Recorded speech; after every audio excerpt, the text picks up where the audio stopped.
Ho ho ho. Book review. I recently had the pleasure of reading one of Stephen King's new books, The Institute. Now, Stephen King is a wonderful author. If you've never read a book by him, you have to at least read one, probably Harry, which was his first book, The Shining. That was the first book of his that I read, and I loved The Shining.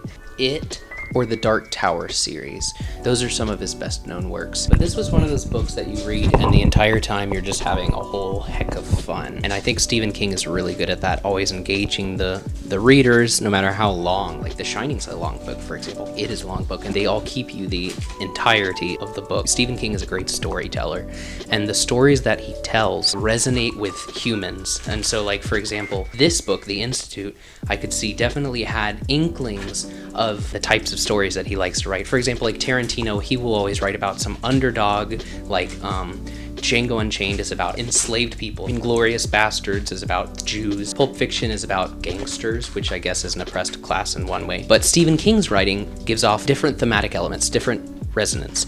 And so The Institute has these themes that are very similar to some of his other books. And I think you'll see that in what the story's about. The book starts out with this ex-police officer named Tim, who's fleeing from Tampa, Florida, Sarasota area. That's around where I live, and so I was just instantly loved the book just because he wasn't talking about Florida Man, so that's a boost of Florida's reputation. You just follow this guy's life and the circumstances that led him to basically losing his job. And then the story totally takes a left turn. This whole new storyline starts about a young child that's superbly gifted and super intelligent. That whole thing felt so like, I don't know if it's just done so much nowadays or that so many movies and writers are like try to do that story and they do it so poorly that it just came across as like a awkward, like this, like a cliche almost. But I felt that for those chapters, I was like, okay, yeah, he's a super smart kid, I don't really care. So that was content matter that I was not necessarily in love with, and I didn't feel was very fresh or interesting.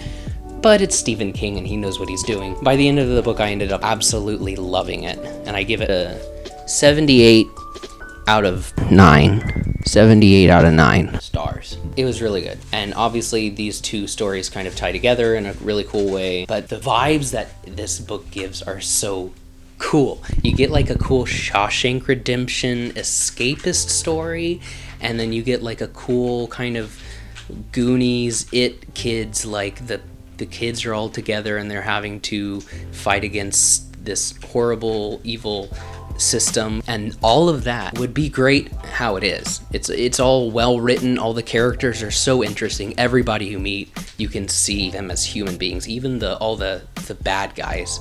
But all of that is intermixed into a supernatural element, which obviously this isn't the first time Stephen King has released a supernatural fiction, but it's really good. And the supernatural element feels so scientific and natural. It doesn't feel forced or like, oh, like he was just using it as an excuse to move the plot along or make it interesting. It's used really well. Stephen King is really good at handling that, and I think he does a really good job here. I won't spoil anything that isn't on the blurb on the back cover, but basically the smart kid gets kidnapped from his family, and he gets with all these other kids, and they're all in this facility, and that's pretty much where the book goes down. There's such a feeling when you're reading the book that these children are the underdogs and you just want them to be able to escape with their lives, and the whole time there's this impending sense of doom that Stephen King writes really well. When you read a book like Lord of the Rings, you're rooting for the hobbits, and Stephen King captures that reality and that essence of rooting for the underdog with Stephen King. I've read only a few of his books so far, but every book I've read has been flawless as far as the plot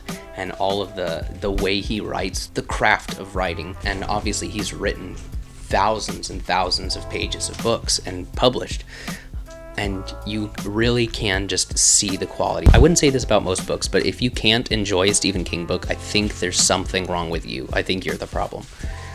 It's just they're engaging and entertaining, and it's like he's my go-to writer for I just want to read something that's fun and also will make me think a lot. I wouldn't say this is a book with like some deep, complicated psychological meaning. It's a really action-packed, big, like boom, boom, boom book. It's just really fun. The most important thing to me, I believe, is the ending of a book.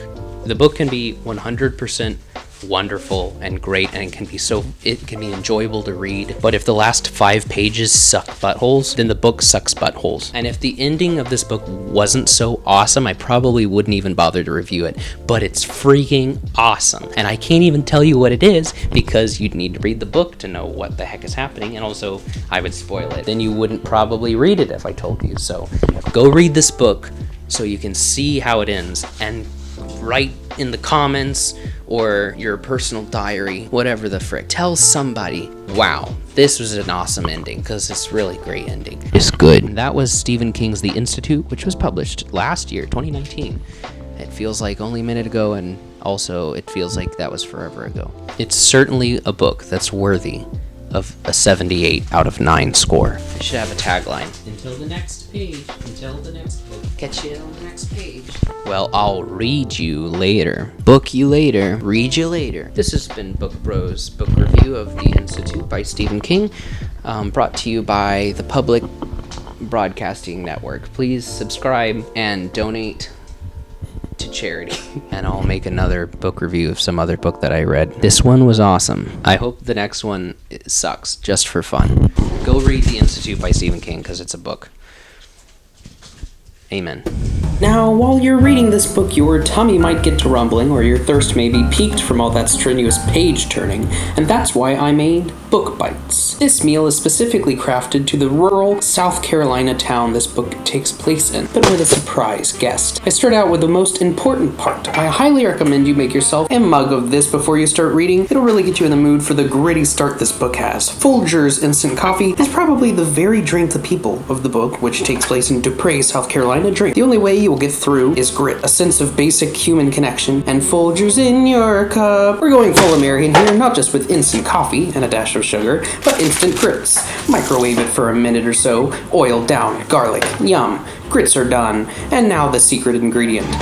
Not all is sunny in this beautiful southern town. Something is fishy. Yes, sir, the secret ingredient is gross pre-frozen shrimp. I wanted to honor the southern feel of the Institute while also integrating its more clinical, salty side. Paprika, oregano. All this topped off with a wonderful egg that represents the implicit genius that each one of us has. Salt and pepper, not the band. I'm kidding about the symbolism, but really, by the time you're done with the book, your brain will be melting out of your ear in fantastic resemblance to this egg here. Honestly, the quality of these ingredients individually is all really bad, but putting them together makes it taste darn good, just like friendship, and that's what truly matters.